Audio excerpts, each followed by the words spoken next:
Bonjour à tous, je vous propose aujourd'hui de continuer notre voyage voilà, au travers des cristaux d'eau de Masaru Emoto. Voilà, tout simplement qui nous envoie, en tout cas j'ai sélectionné ceux qui nous parlent, qui nous renvoient à un lieu, à l'énergie d'un lieu, d'une eau peut-être en particulier par rapport au cristal, mais tout simplement pour voir un petit peu, nous donner une porte d'entrée, un fil conducteur d'un lieu, des messages qu'un lieu, qu'une énergie, qu'une eau en particulier aurait à nous transmettre en ce moment. Voilà, alors pour nous aujourd'hui, où est-ce qu'on va partir? Où est-ce qu'on nous emmène avec le cristaux d'eau de Masaru Emoto? Voilà. On va partir. Alors je vous laisse découvrir la carte déjà. La vibration de cette carte.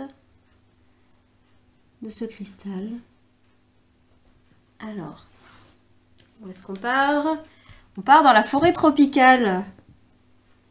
Là je trouve que l'idée de la forêt tropicale, cette vastitude et ce poumon, là je trouve que ce cristal en particulier dont le centre est très ouvert, comparé à d'autres, vite fait je vous montre, ils sont pas tous aussi, ils n'ont pas du tout les mêmes structures, c'est tout l'intérêt de ces travaux, voilà, qui nous montrent vraiment, selon l'eau en question, elles n'auront pas la même imagerie et donc ça nous symbolise aussi qu'elles n'ont pas la même énergie, la même vibration. Bon, donc tout ça pour dire qu'avec ce cristal-là, qui est très ouvert, il y a comme un grand haut là d'ouverture. On sent le poumon qui respire et on nous emmène donc dans ce milieu, dans la forêt tropicale. On va aller regarder voilà, un petit peu quels sont les messages de cette eau, de ce cristal, de ce lieu, ou en tout cas l'énergie des lieux, même si évidemment on n'y va pas forcément. Si certains y vont, tant mieux peut-être. Enfin voilà, ça sera une expérience directe. Mais voilà, comment on peut s'inspirer, quels sont les messages de cette vibration? On va regarder ça tout de suite. On va déjà regarder un petit peu avec l'oracle Mission de vie. Sur quel... alors, les messages de ce cristal, la forêt tropicale. Hop là. Hop là, parce que ça, pas prête. Hop. Alors, on parle de guérison et on fait un zoom sur les mains, le dirigeant. Alors, avec la notion de dirigeant, je vais le prendre en lien avec l'idée de la forêt tropicale. Il y a cette notion de grandeur, de puissance, peut-être une puissance qui ne se donne pas forcément à voir par une posture sociale, une fonction, un rôle, je veux dire, professionnel ou social, relationnel, peu importe forcément, de puissance, de dirigeant au sens littéral, mais c'est de la puissance intérieure, c'est de la grandeur d'âme peut-être aussi, pour certains, mais voilà, il y a une puissance peut-être aussi, si je repense à la forêt tropicale. Bon, ce sont des cristaux d'eau, donc tous nous parlent d'eau, évidemment. Mais avec la forêt tropicale, on est dans un écosystème très humide, très... voilà, où il y a beaucoup d'eau et donc symboliquement, ça nous renvoie à beaucoup d'émotions. Donc là, il y a une grande puissance peut-être à naviguer de façon guérie. Hein. Je n'avais pas envie de dire le mot gérer ses émotions, mais d'accompagner son propre mouvement, son propre flux intérieur et peut-être comment dire, à laisser s'exprimer et à accompagner les autres, peut-être dans l'idée du guérisseur, sur le domaine notamment émotionnel, à pouvoir accueillir, envelopper, aider les autres à s'accueillir eux-mêmes dans leurs émotions, à se guider à ce niveau-là. Voilà, je pense que c'est pas mal de cet ordre-là, l'invitation là sur ces cartes-là, liées à la forêt tropicale, ce que ça peut nous évoquer. En tout cas, voilà, qu'il y ait quelque chose à faire concrètement ou pas, tout simplement vous relier à l'énergie de la forêt tropicale. Et dans la forêt tropicale, ça peut vous apporter, je finis ma phrase déjà, peut vous apporter de la guérison, l'idée du guérisseur, mais aussi avec la forêt tropicale, au-delà de l'eau, c'est l'effervescence. La forêt tropicale, c'est plein de couleurs, plein d'êtres vivants différents, de différentes tailles, de différents fonctionnements. Enfin, c'est vraiment très, très, très varié. Un écosystème a toujours de la diversité, mais dans certaines régions, dans certains contextes, on va dire, on va retrouver quelques espèces animales, minérales, végétales, etc. différentes, mais assez souvent similaires parce qu'elles ont des besoins qui se rejoignent et donc l'environnement et leur apporte ces mêmes ressources. Donc, elles se ressemblent quand même beaucoup. Elles ne peuvent pas vivre dans un autre territoire. Dans la forêt tropicale, alors bien sûr, ce sont des animaux et des êtres vivants, minéraux, etc. qui correspondent à cet écosystème, mais c'est très variable. Il y a plein de microclimats dans le climat, il y a plein d'écosystèmes, il y a plein de strates, ne serait-ce que la forêt tropicale, c'est tellement vaste en superficie et c'est tellement vaste en hauteur, en profondeur, qu'il y a vraiment des grandes différences de fonctionnement et de types d'animaux, de types de végétaux qui peuvent vivre dans cette même immensité d'écosystème qui est la forêt tropicale et en même temps avec des sous-univers très, enfin, à la fois intriqués les uns dans les autres, mais à la fois assez cloisonnés, parce que voilà, les animaux et tout ce qui va vivre au niveau du sol, des fougères, etc., est très différent de la faune et de la flore qui va pouvoir vivre tout en haut de la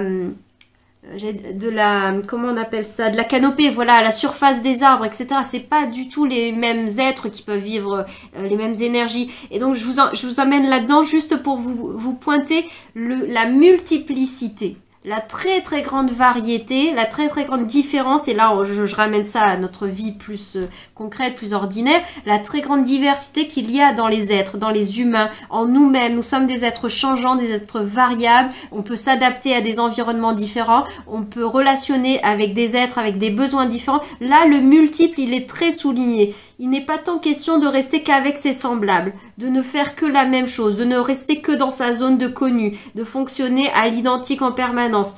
Là, on nous invite à s'ouvrir à beaucoup plus vaste, à beaucoup plus de différences et de diversité. Et avec cette énergie de guérisseur et à la fois de dirigeant, c'est comme si le message c'était vous êtes bien plus capable que ce que vous ne pensez de vous ouvrir à la différence, d'accueillir le multiple.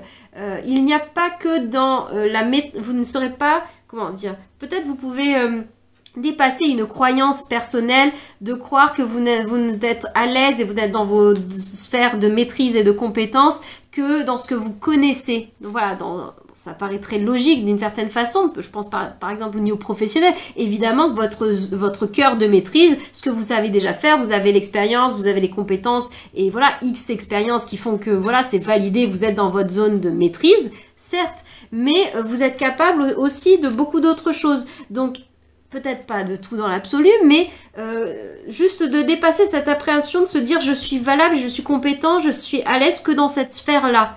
Et donc je ne me risque pas à autre chose. Ça me paraît dangereux de m'aventurer ailleurs. Là, avec l'énergie du dirigeant, ça me donne cette idée de puissance de vous êtes capable. C'est peut-être cette invitation et cette ouverture, ce grand haut, ce grand oui peut-être. Et là, ces mains qui s'ouvrent, ce croissant de lune qui nous donne le symbole de fertilité d'une certaine façon, qui tendent à ouvrir pour moi, à vouloir s'ouvrir peut-être à des expériences différentes. Alors, on va aller voir avec le tarot de Marseille, le tarot du bon karma aujourd'hui. Les messages un peu plus précis, où ça peut nous emmener tout ça. L'étoile. Alors, l'étoile. Le diable. Oui, sortir de sa zone de confort là. Croire en vous. Et une dernière carte, la mort. Très très gros processus, s'ouvrir au monde là, très grand processus de transformation, transformation de soi en s'ouvrant à la différence, en osant briser ses propres chaînes par exemple du mental. Je vous ai parlé de croyances limitantes, c'est complètement cette énergie, sans même qu'il y ait d'autres personnes qui vous enferment, ou de situations qui vous limitent. Ça peut être aussi le cas. Vous pouvez l'inclure et vous l'accueillez comme ça vous parle. Mais là, je vous parlerai presque même uniquement de la facette de vos auto-sabotages, de vos auto-limitations, de vos croyances limitantes, de tout ce qui vous retiennent dans un espace clos, comme si ça vous maintenait dans une seule strate de la canopée, de l'environnement, etc. Même j'ai presque l'image aussi plus ou moins revisitée et tropicale, on va dire, du vilain petit canard, mais d'un animal comme comme un singe qui pour X raison serait né au sol, dans un terrier, enfin, ou même sous la terre, on va dire, et qu'il ne se rend pas compte qu'il est aussi capable de grimper aux arbres et puis de sauter de branche en branche, d'aller à la surface du terrier, parce qu'il a peut-être connu que ça. Et du coup, en fait, il s'imagine qu'il est que cela. Il est peut-être aussi très habile et il a développé tout un univers, tout plein de compétences qui le rendent apte et opérationnel dans cet univers qu'il maîtrise, qu'il connaît, mais peut-être pas que. Comme si, voilà, dans l'image du vilain petit canard, qui ne sait pas qu'il est un cygne et qu'en découvrant un autre environnement, d'autres êtres qui viennent d'autres milieux, et en fait qui sont son espèce à la base, mais c'est même si c'est pas le cas, c'est juste des images parce qu'on est tous de la même espèce, on est tous l'espèce du vivant, hein, j'ai envie de dire, même avec dans l'humanité déjà très grandement, et même avec le végétal, même avec le minéral, même avec l'animal, on fait partie du vivant sur cette terre notamment. Et donc voilà, cet être peut se rendre compte qu'il n'est pas que ça. Il n'est pas obligé de se limiter à ça, même si c'est source d'une certaine satisfaction, ou en tout cas d'un certain confort, d'une certaine sécurité, parce que là, je maîtrise. Voilà, peut-être, mais là, il y a comme quelque chose qui veut vous pousser à plus grand. Alors bon, prenez la mesure, surtout que là, en plus, on était dans une note plutôt légère au départ avec le voyage, plutôt dans l'été, les vacances ou pas, que vous travaillez ou non, mais en tout cas, cette pause estivale. Donc la question n'est pas d'y mettre des choses trop lourdes, trop denses, mais là, justement, profitez, surfez de ces vagues plus estivales qui insufflent souvent un peu plus de légèreté, un peu plus d'élan à aller vers les autres, de s'aventurer à des nouvelles expériences, de se lâcher un peu plus la grappe, de sortir de sa routine, surfer sur ces vagues-là collectives, énergétiques, qui sont liées à la saison, voilà, à vous ouvrir davantage déjà à la vie, etc., à votre quotidien, et de sortir peut-être un petit peu de vos croyances, casser un petit peu avec ces codes-là qui ne vous permettent pas d'être dans votre vérité, dans votre authenticité, et donc de tendre à ce que vos espoirs, ce qui vous tient profondément à cœur et au-delà du cœur, hein, c'est l'appel de l'âme, j'ai envie de dire, qui est là, qui est un souffle, qui est peut-être là en train de tambouriner en dessous, sous le chapeau de la cocotte minute depuis un bon moment, qui a envie de s'exprimer. Parfois vous l'entendez, parfois non, parfois vous l'entendez, vous mettez un peu plus le couvercle, c'est pas le moment, c'est pas la forme, non, ça me fait trop peur, ça m'emmène trop loin, c'est pas pour moi, je ne suis pas capable, je suis pas suffisant, et peut-être toutes les phrases que vous êtes, auxquelles vous avez donné votre accord, vous avez donné du pouvoir, que ce soit des phrases que vous êtes autodictées, mais souvent qui viennent d'abord de phrases qu'on a entendues, ou des, comment dire, des fois on les a pas forcément, on les a entendues littéralement certaines, et on leur a donné on a comme donné notre accord à dire oui d'accord, je suis d'accord avec cette phrase, aussi toxique soit-elle, que j'ai pu entendre de moi, qui vient qualifier, qui vient dire je suis ceci, je suis cela, je suis capable ou je ne suis pas capable, c'est fait pour moi ou c'est pas fait pour moi, etc., etc. Lorsque on accueille ça et que si on la garde en soi, et en fait on lui donne, c'est en cela qu'on passe un accord. On dit, oui, ok, une part de nous très inconsciente, hein, même s'il y a une part de nous qui veut rejeter ça, qui souffre de s'entendre dire ça, mais il y a une part de nous qui l'a absorbé, qui dit, bah si on le dit, à l'extérieur on le dit, et en particulier si ce sont des personnes importantes, structurantes, et que l'on aime, ou qui ont un grand pouvoir, une grande influence dans la vie, ou en tout cas dans notre vie, qui les ont dites ou qui les ont laissé entendre, ça a un impact énorme. On les intègre, on les absorbe et on les prend pour notre vérité. Sauf que ça n'est pas forcément le cas. Si on les absorbe et qu'on les garde comme vérité, c'est que mine de rien, on a donné une forme d'accord, peut-être très inconscient, sans se rendre compte de à quoi on donnait son accord. C'est souvent l'amour, pas l'impression, mais si, l'impression qu'on en a des personnes, ou l'influence que ça a sur nous, et nos ressources. On n'avait peut-être pas les ressources pour pouvoir se dire non, ça n'est pas vrai, ça n'est pas moi, ou en tout cas je ne décide de ne pas nourrir cette phrase qu'on a dit et d'en faire une croyance. C'est là que ça une simple phrase ou une simple situation, un simple contexte, le constat. Par exemple, on a essayé quelque chose et ça n'a pas abouti à ce qu'on pensait, et on va, nous, y coller, associer l'étiquette sur cette expérience, on va coller en travers échec. Ceci est un échec. Je ne suis pas douée pour ça, je n'ai pas réussi à faire cela. Voilà, et je suis un échec. c'est l'étiquette qu'on place, c'est pas l'expérience en elle-même qui est quoi que ce soit. L'expérience était une expérience. Donc voilà, toutes ces phrases et toutes ces croyances que vous avez étiquetées, et je ne suis pas en train de dire qu'il n'y a que vous, je le redis, l'extérieur, l'environnement, évidemment notre éducation, toute notre enfance, les expériences majeures de notre vie, même d'adultes, etc., ont contribué à nous coller, à nous superposer des étiquettes supplémentaires. Et là, vous avez l'occasion, pourquoi pas, de revisiter ces étiquettes, de venir vous poser la question depuis un espace beaucoup plus connecté à vous-même, à votre étoile, à votre âme, à votre conscience. Et vous donnez cette opportunité de dire, est-ce que je continue d'être d'accord avec cette croyance, cette petite phrase que j'ai entendue dans mon enfance? Oui, non. Est-ce que je suis encore d'accord de croire que l'étiquetage de l'emballage de cette expérience professionnelle, sentimentale de cette époque, relationnelle, familiale, est-ce que j'ai toujours envie de coller l'étiquette échec de ma vie sur ce flacon-là? Est-ce que j'ai encore envie? C'est pas pour revisiter le passé, c'est juste pour que dans votre présent et le futur, qui n'est que de l'instant présent, qui se renouvelle et qui se suit d'instant en instant, que vous ne continuez pas à vous auto-placarder cette étiquette de c'est un échec. Et comme ça a été un échec sur l'expérience relation de couple dans le passé, du coup je transpose presque à tout jamais, dans tous les instants présents futurs, l'étiquette échec du couple. Je pars avec ce terreau de base, je pars avec ce prérequis. Donc c'est comme si le jeu est biaisé, on casse, c'est en ça que c'est de l'auto-sabotage. On donne pas toutes ses chances à une situation, à une personne. On a auto-saboté, on a de base collé l'étiquette. Et limite, à la situation ou à la personne de venir nous démontrer, nous prouver que ce n'est pas vrai. Mais vous avez tellement de nous-mêmes, en fait, inconsciemment, on débarque tellement avec les panneaux, les pancartes énergétiques qui disent « ça va forcément être un échec » parce que de toute façon, ça a toujours été des échecs. Et puis des fois, de toute façon, en fait, on n'a pas 1000 expériences qui viennent nous dire que c'est des échecs. En réalité, on a peut-être 1, 2, allez, 3 maximum qui viennent nous dire que ça a été des échecs. Est-ce que 3 expériences vécues d'une certaine façon par rapport à la potentialité de toutes les expériences du monde multipliées par tous les êtres vivants sur la Terre donnent à dire qu'on peut faire une vérité absolue de 3 expériences dans une incarnation? Ou sur la planète Terre de tous les humains?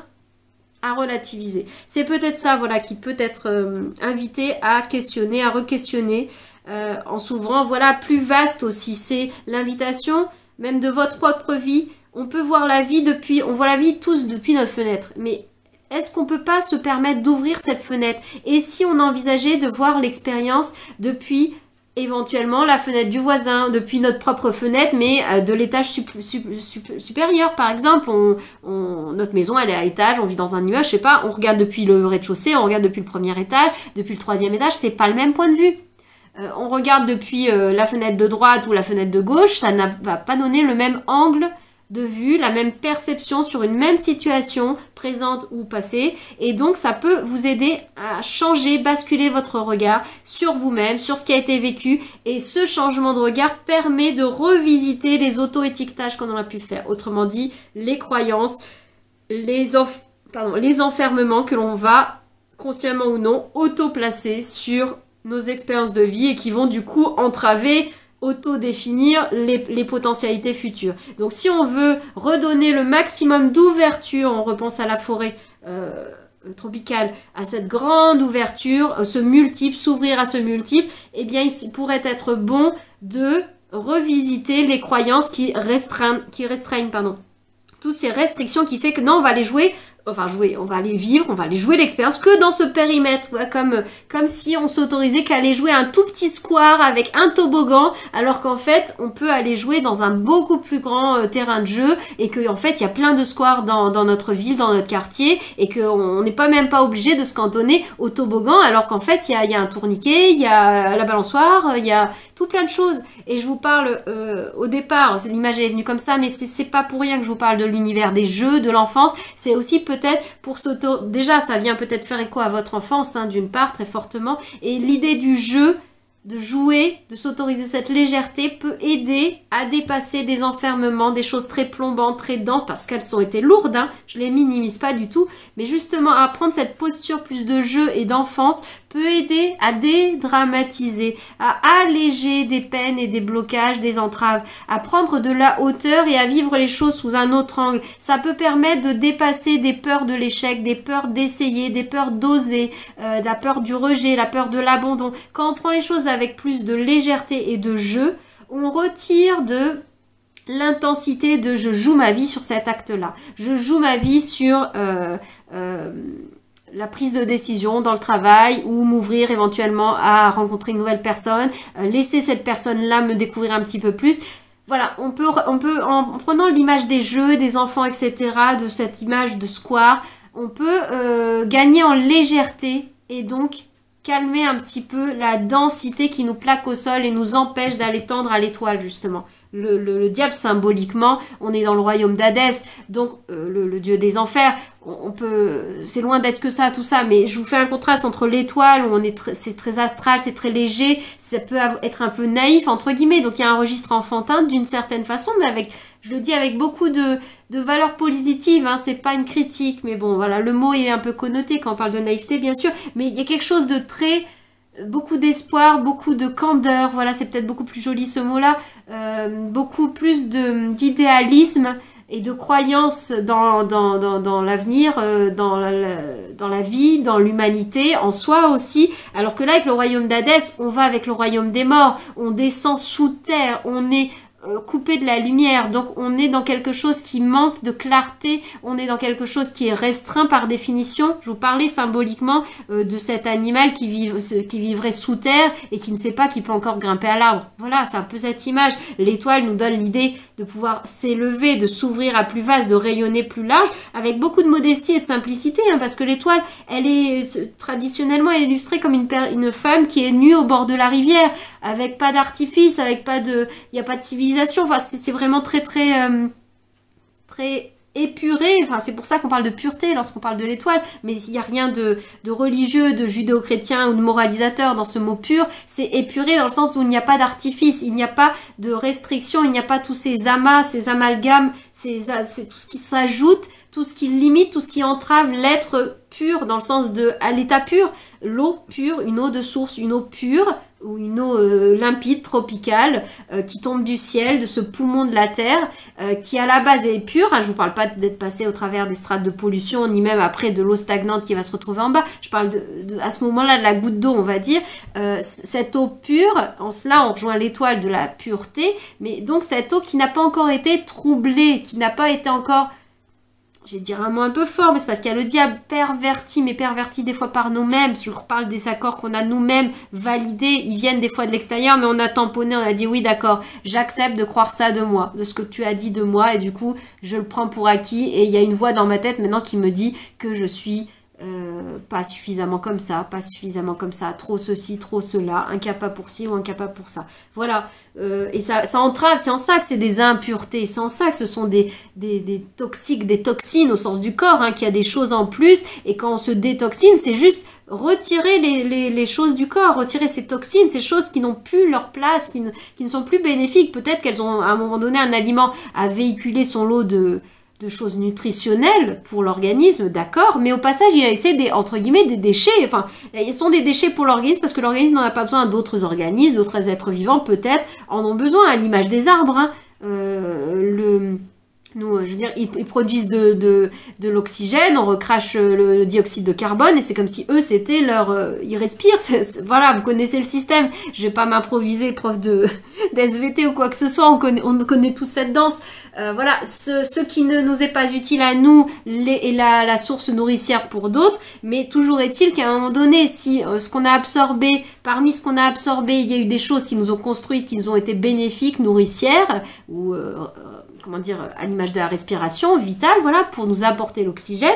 Il y a aussi, parmi tout cela qui vient tout ensemble d'un coup, il y a aussi des choses dont le corps n'a pas besoin, n'a plus besoin, et qui, pour son bien-être, pour sa pureté, pour revenir à un état naturel, a besoin d'être évacué, détoxiné, détoxifié. Voilà, c'est ce mouvement. Et avec la transformation, la mort, là, ici, enfin, la mort, je veux dire, l'arcane sans nom, on est dans ce grand mouvement d'épuration, ce grand mouvement de transformation. On est pur, l'étoile aussi, elle est pure, elle est pure, elle élimine. On sort, on largue tous ces amarres, quand je dis ces amarres, c'est pas des amarres à des personnes ou à des situations, pas forcément. Je parle de ces amarrages que l'on a à nos propres croyances limitantes, à nos propres étiquettes enfermantes dont je vous ai largement parlé et je n'y reviens pas. Voilà, je vais continuer. On va prendre une petite carte des portes de l'intuition pour voir quel est le conseil pour vous par rapport à la forêt tropicale. Cette carte-là, ce voyage, même si ça nous emmène dans quelque chose d'assez assez majeur quand même, assez puissant quand même comme message. Alors, voilà.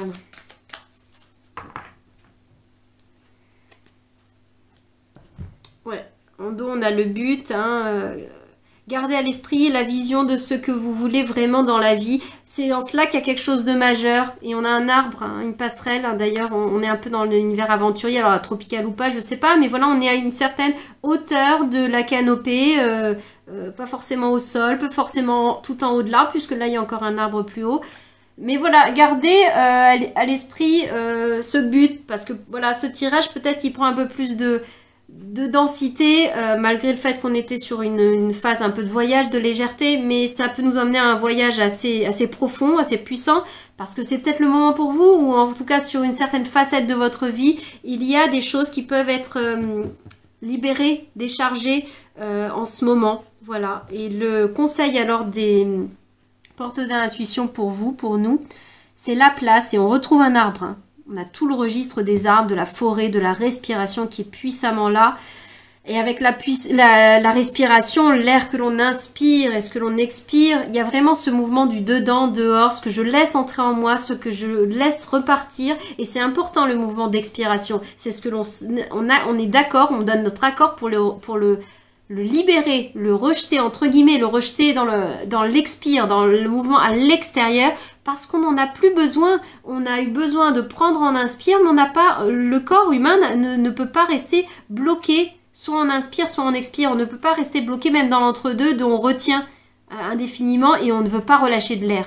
C'est pas parce que cet air nous a été bon, bénéfique, on en a besoin, on a besoin de le laisser rentrer à un moment donné, qu'il est bon de rester figé, stagné avec une crispation sur la respiration. Non, on le sait bien, de toute façon, ça se fera de toute façon. On a besoin de la relâcher, de la laisser partir.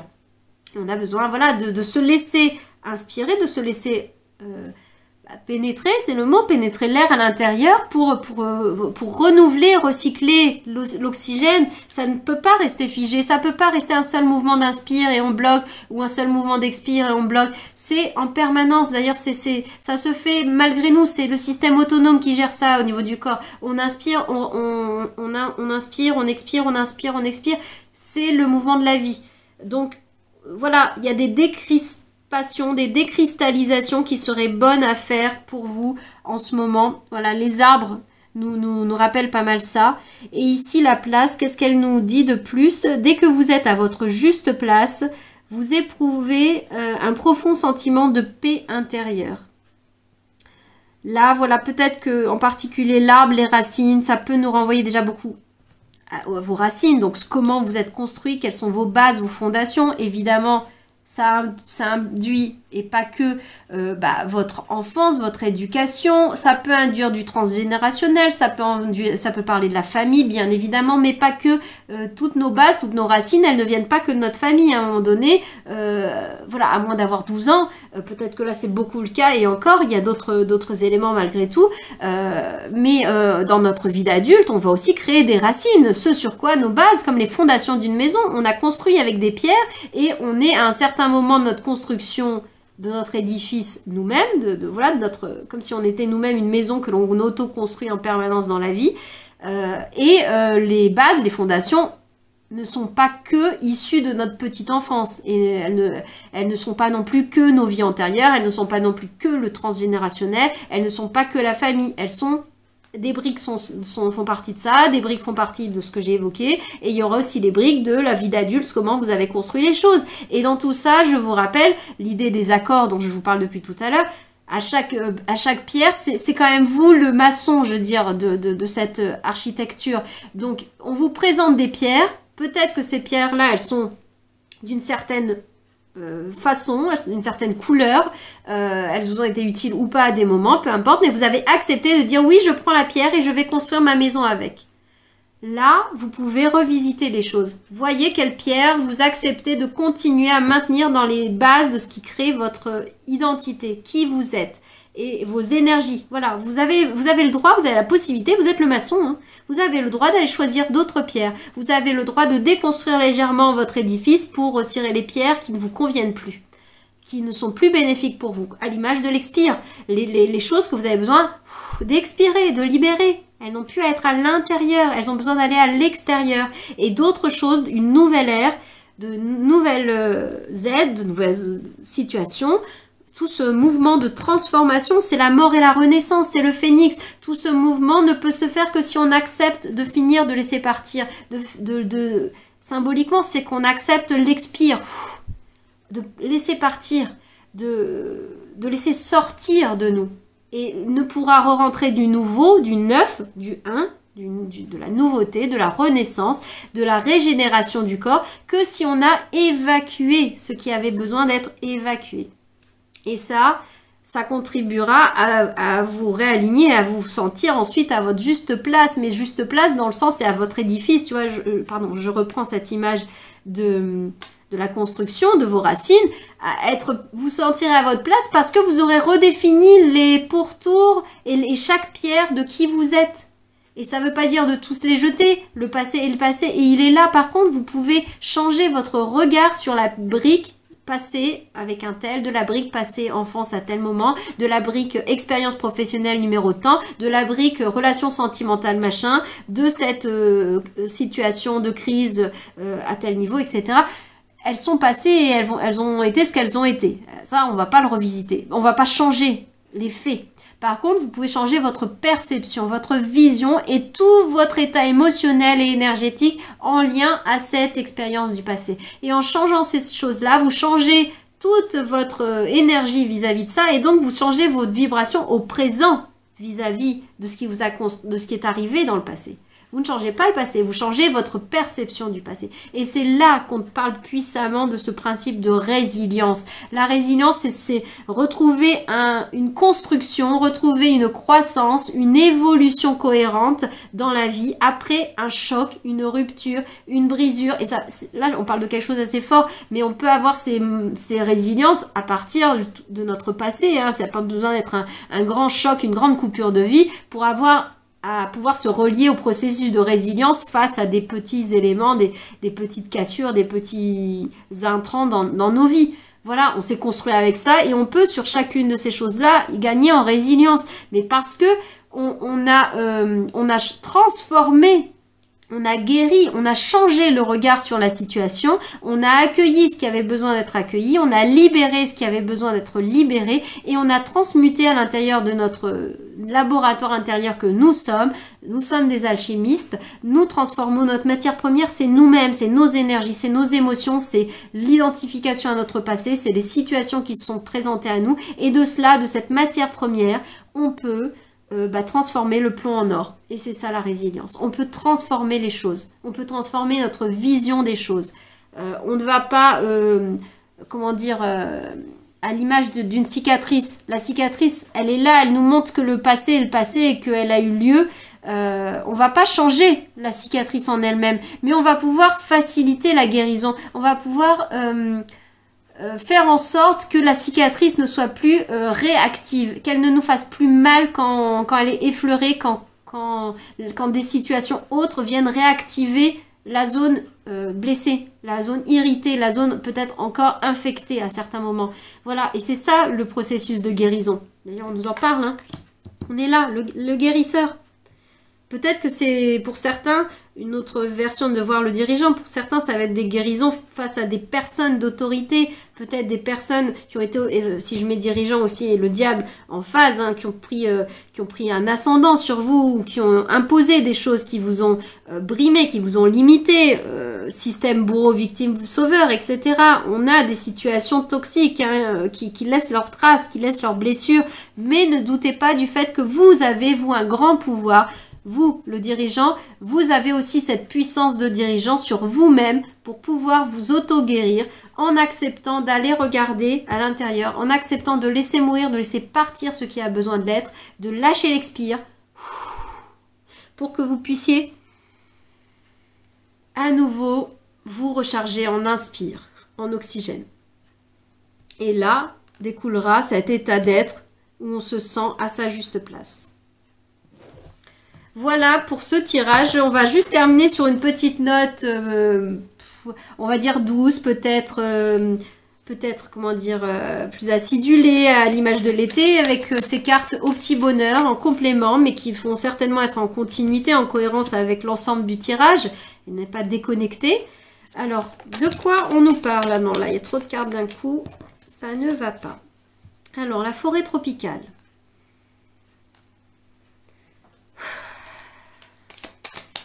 Alors, comment vivre au mieux pleinement cette énergie d'ouverture, de forêt tropicale? Ah bah, il y en a deux d'un coup, mais c'est pas pour rien. Mais non, c'est pas pour rien. Du tout, du tout. Alors, parce que là, la beauté des failles, c'est tellement ce dont je vous parle avec les cicatrices, la résilience. Je ne sais pas si vous connaissez cet art japonais notamment de réparation des objets, concrètement des vases, des tasses en céramique, etc.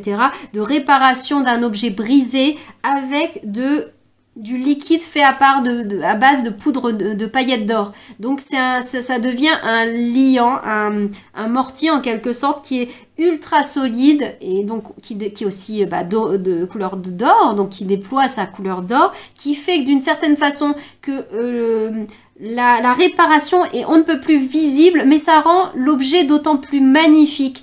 Magnifique d'une part et très solide, très résistante. La réparation, elle est très solide en fait, dans cet art en tout cas japonais, je crois. Non, je ne sais plus comment ça s'appelle. Non, wabi-sabi, c'est autre chose. C'est un état d'esprit, un état d'être, un état d'âme, mais c'est le nom de cette technique au niveau de l'art, on va dire vraiment. Cette technique, mais qui est tellement puissante de symboles, tellement source de métaphores sur la résilience et sur la réparation de nos propres failles, que je la trouve magnifique, hein, je la trouve magnifique littéralement au niveau de la réparation des objets, mais je la trouve magnifique de toute sa puissance de symbole. Vraiment, ça parle beaucoup de se reconstituer de nos parts aussi morcelées, brisées, de les reconstituer, les lier avec je vous parlais d'être alchimique. L'alchimie, on transforme le plomb en or et c'est avec de l'or, qu'on va réparer nos failles, qu'on va aller rassembler les morceaux de nous-mêmes et décider de ces briques dont je vous parlais, décider de quelles briques j'assemble entre elles et desquelles je vais transformer le regard, je vais les réparer autrement, s'il faut je vais leur mettre de l'or sur elles pour pouvoir transformer. Je ne vais pas changer le passé, je ne vais pas transformer, je ne vais pas nier, enfin je ne vais pas effacer le fait que j'ai été blessée. Je ne vais pas... la cicatrice est là, on vous le rappelle. La fissure, elle est là. Et d'ailleurs, cet art-là souhaite qu'on n'oublie pas. Symboliquement, le but n'est pas d'effacer le fait que l'objet a été brisé, même nous-mêmes. Le but n'est pas de nier, de faire comme si de rien n'était. On efface et on a réparé avec de la colle magique transparente et super forte qui fait qu'on ne voit même pas que c'est cassé. C'est pas le but. Le but, c'est presque de se souvenir d'une certaine façon de la faille, mais de la beauté de la faille. Parce que de là, mais il vous faudra du temps, ça se fait pas dans l'immédiateté lorsqu'on vit la situation toxique, évidemment, mais avec le temps et avec la réparation, la guérison et ce principe de résilience, on peut ensuite découvrir la beauté, toute la magnificence qu'il y avait dans cette situation, de ce que ça a fait de nous en fait. L'être que l'on est devenu, ça peut paraître très difficile à dire et à entendre, grâce à cette épreuve, grâce à ce trauma, grâce à ces situations toxiques, à ces enfermements.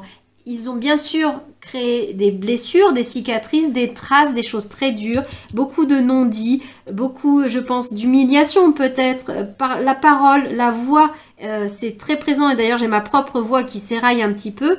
Bon, parce que ça fait un moment que je parle, d'accord, mais pas que.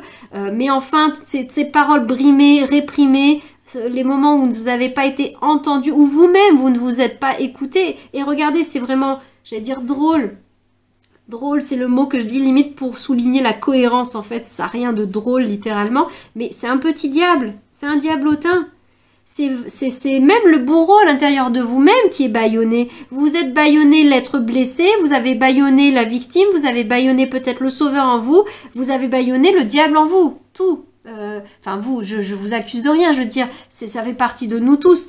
Il n'est pas que question de bourreau extérieur, de sauveur extérieur ou de voir des victimes qui à l'extérieur de nous. Et en particulier, si nous, on peut se placer à des moments en termes de guérisseur ou de dirigeant, autrement dit, plutôt de sauveur. Voilà, des archétypes différents qui pourraient être dans une position plutôt de je vais t'aider, je te tends les mains. Et c'est très bien, c'est pas, je remets pas ça en cause. Ça peut être puissamment votre énergie vitale, de l'âme, mais il n'empêche, ce n'est pas parce qu'à des moments on est en capacité d'aider les autres et qu'on a cet élan de contribution, voire qu'on peut être inspirant, qu'on peut avoir des responsabilités, être d'une certaine façon des dirigeants dans certaines échelles, à certaines étapes de nos vies, que pour autant il n'y a pas des parts de nous qui, elles, ont été victimes, qui, elles, ont souffert, qui, elles, auraient besoin de soins, besoin qu'on les écoute, besoin qu'on les entende, besoin qu'on les accueille, qu'on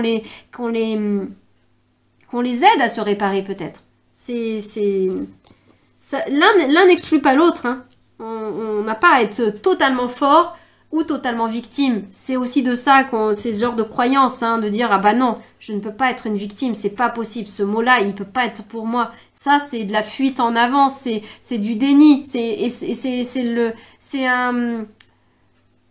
une entrave à une vraie guérison. C'est une entrave à la vraie résilience. D'ailleurs, Boris Cyrulnik en parle. Voilà, de cette fausse résilience qui réside dans une espèce de courage morbide qui fait qu'on va de l'avant et qu'on marche sur on a par exemple la jambe cassée et qu'on marche dessus en se faisant croire à soi-même que l'on ne souffre pas et que c'est pas si grave et qu'il y a pire dans le monde et voire même de s'auto-convaincre qu'on n'a pas la jambe blessée, abîmée, qui fait mal. On tait le voyant à l'intérieur de nous de la souffrance. On fait taire tout ça, on bâillonne tout ça. C'est en cela que je vous renvoie à ces parts de vous-même. Bien sûr, l'extérieur vous a peut-être empêché de parler et ne vous a pas accueilli dans votre parole à certains moments, mais pensez peut-être aussi à ces endroits où vous-même vous avez dit non, tais-toi. Je n'entends pas ma douleur, je n'entends pas ma souffrance, je n'entends pas ma fatigue. Je ne m'écoute pas, je dis oui à l'autre et en ce moment-là, je ne me dis pas oui à moi, mais je me dis non à moi, etc., etc. Tous ces moments-là qui créent des failles, qui créent des fissures. Et là, bon, je l'ai lu à l'envers, on va dire, mais c'est pas grave, c'est ainsi. La carte et l'âme nous parle de s'accepter pleinement. Pleinement, ce plein bouquet, voyez cette effervescence de la forêt tropicale, toutes les facettes de vous-même. Au-delà de s'ouvrir au monde, au grand monde, etc., donc, comme je pouvais vous en parler au début. Mais là, il y a aussi s'accepter dans toutes nos parts. Et toutes nos parts, ça induit les fissures, ça induit tous les morceaux, ça induit les parts brisées, ça induit d'accepter que oui, à des moments, on a été blessé. Et c'est de se dire, oui, j'ai vécu ça, c'est mon passé, je l'ai vécu comme ça, et ça ne retire rien à la véracité de ce qui a été ressenti, vécu. Mais aujourd'hui, je peux décider de me percevoir autrement, d'arrêter de me considérer comme la personne qui a vécu à ce moment-là et qui est à terre. Ou comme la survivante de je ne sais pas quoi, etc., etc. Peu importe le positionnement. C'est de revisiter les positionnements et de les accepter pleinement. Toutes les facettes. Toutes les facettes. Les belles comme les moins belles. Celles que vous estimez moins valables, moins aimables, moins légitimes, honteuses peut-être. Tout ça c'est toxique. Le fait de croire que des choses sont honteuses, des parts de vous-même sont honteuses, n'ont pas lieu d'être, n'ont pas leur place, n'ont pas leur voix au chapitre. C'est cela qui peut être accueilli, entendu et transmuté là pour vous. Et ça passera peut-être certainement par un mouvement quand même d'ouverture à plus grand que vous, à plus large que vous, au monde. Alors peut-être au monde, à d'autres personnes, à peut-être un cercle restreint au départ, des cercles de confiance, d'amitié, de personnes proches, ou d'un thérapeute, ou d'un cercle de parole, ou plus vastement d'une plus grande communauté, des inconnus, pourquoi pas, par Internet ou autre, mais qui vous permettent de vous relier à aller exprimer ce que vous avez vécu. Peu importe, en fait, ces autres-là, ils peuvent être proches, comme ils peuvent être éloignés, ils peuvent être... comment dire, une ou deux personnes comme ils peuvent être très nombreux, mais c'est aussi par le fait d'être accueilli et entendu par le monde, par les autres, par un plus vaste monde, en vous ouvrant, en ouvrant notamment peut-être la dureté de votre vécu, que ça participera à votre propre reconstruction. Vous allez transformer votre propre regard sur vous-même, sur vos blessures, sur vos zones bâillonnées, en osant faire le mouvement de les dire à l'extérieur, de les partager. Et il est très probable que vous ayez aussi ce retour des autres extérieurs en miroir sur les facettes où eux-mêmes se sont bâillonnés.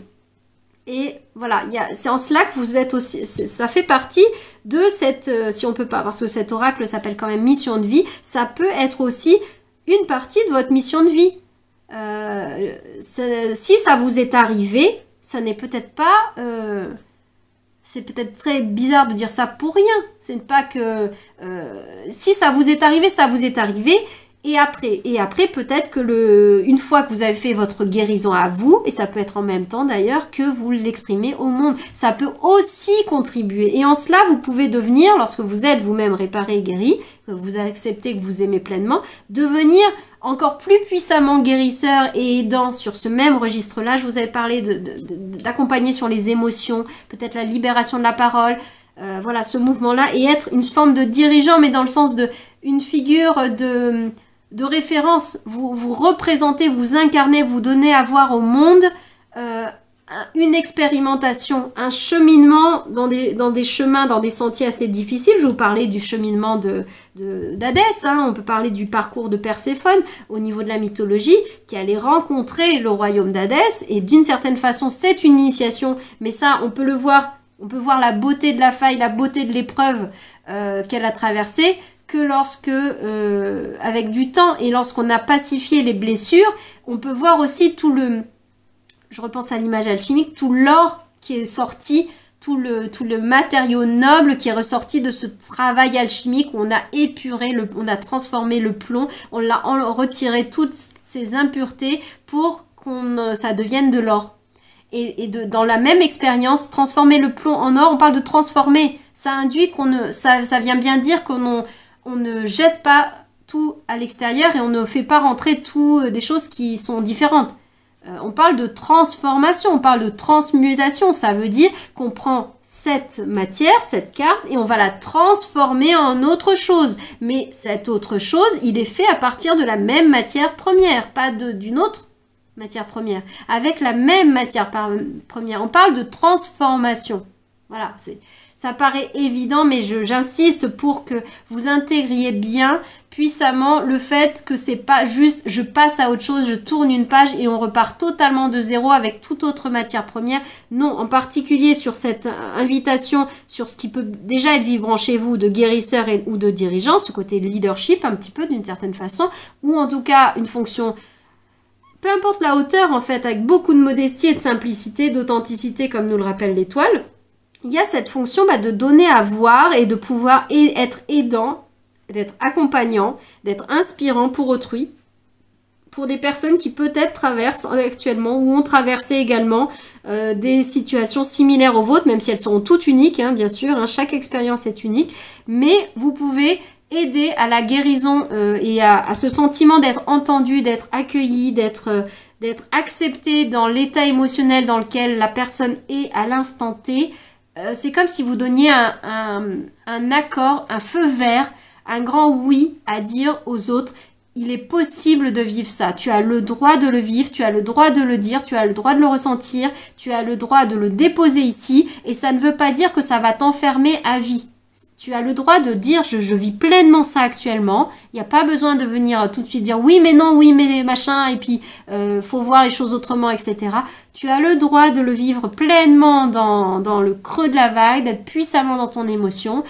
Et par l'expérimentation, là, je vous renvoie à vous, là, en tant que guérisseur dans cette phase-là, de pouvoir, par votre propre témoignage de vie, montrer, donner à voir qu'il est possible de remonter à la surface. Après, en son temps, il est possible de se reconstruire. C'est ça la résilience. Une possibilité de reconstruction, de retrouver une croissance harmonieuse est possible après une brisure. Comme une plante qui a eu une cassure ou une coupure dans sa croissance et qui va pouvoir, ou un arbre qui a reçu la foudre par exemple, qui va pouvoir, une possibilité de refaire des rejets, des branches, etc. est possible. Mais pour ça, il faut accueillir l'état émotionnel. Et voilà, je pense que rien que par le vécu, c'est la puissance des témoignages, on peut vraiment donner à voir cela aux uns et aux autres. Voilà, je vais m'arrêter ici sur ce partage surprenant par son contenu très puissant qui s'est révélé, alors même qu'on partait d'une intention de voyage au travers de la forêt tropicale, mais elle nous a emmenés voilà, dans une grande profondeur, forcément. C'est la forêt tropicale, c'est de la profondeur, c'est vraiment, et puis c'est très émotionnel. Voilà, je vous dis à bientôt dans d'autres vidéos.